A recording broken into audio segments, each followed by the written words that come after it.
साध संगत जी सुखमनी साहिब जे अंतले 30 अष्टपदी जे आख़िरी 8 पद जे अंदर साहिब गुरु अर्जन देव महाराज फरमाइनि था, सर्ब धर्म में श्रेष्ठ धर्म हर को नाम जप निर्मल करम।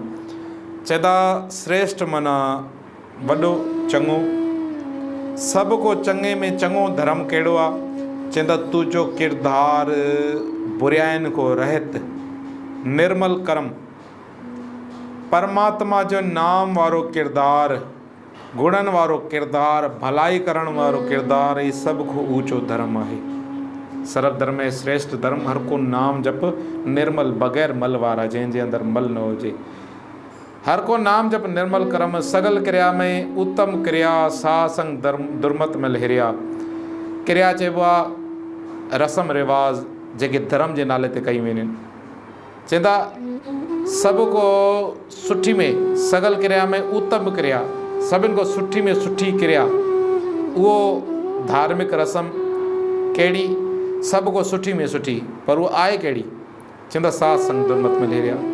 चवंदा सभ को सुठी में सुठी रस्म थी साध संगत में, साधन जी संगत में, गुरु जी संगत में, गुरु जे प्यारनि जी संगत में पंहिंजे अंदरों दुर्मत जेकी ख़राब मत आहे, ॿिए खे नुक़सानु पहुचाइण वारी मत आहे, पंहिंजे मन को परे करण लाइ दुर्मत में लहरिया। चवंदा सभु को रस्म सुठी रस्म इहा थी बंदा।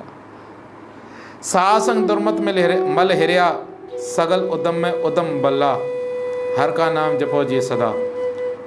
चवंदा सभु को वॾी महिनत, वॾे में वॾी ऐं सुठी में सुठी महिनत थी। तूं परमात्मा जो नाम जप, सगल उदम में उदम भला, हर का नाम जपो जी सदा। सभ को सुठे में सुठो उदम आहे, महिनत आहे कहिड़ी? परमात्मा जो नाम हमेशा जपंदो रहो। सगल बानी में अमृत बानी, हर को जस सुन रसन बखानी। सभ को सुठी ॿोली, सभ को सुठी बाणी, कहिड़ी बाणी आहे? अमृत बाणी। पर उहा आहे कहिड़ी?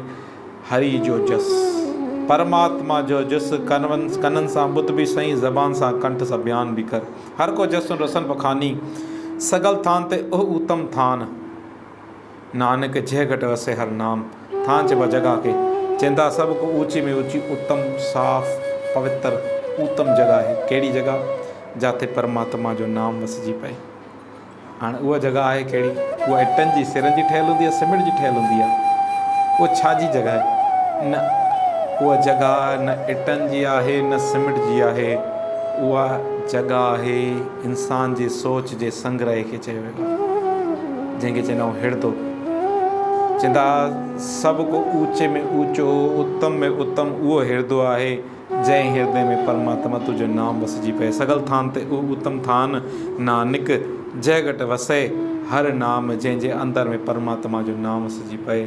सो साध संगत जी सुखमनी साहिब जी लड़ीवार सिंधी में अर्थनि जी वीचार कंदे, सेवा कंदे, साध संगत जी दास को अनेक ग़लती थी हूंदियूं। ऐं साध संगत जी जेकी सुखमनी साहिब जी सेवा लड़ीवार सिंधी में हलंदी पई आहे, इन खे पाण बि श्रवण कयो ऐं शेयर करे अॻिते संगतनि ताईं बि लाज़मी पहुचायो।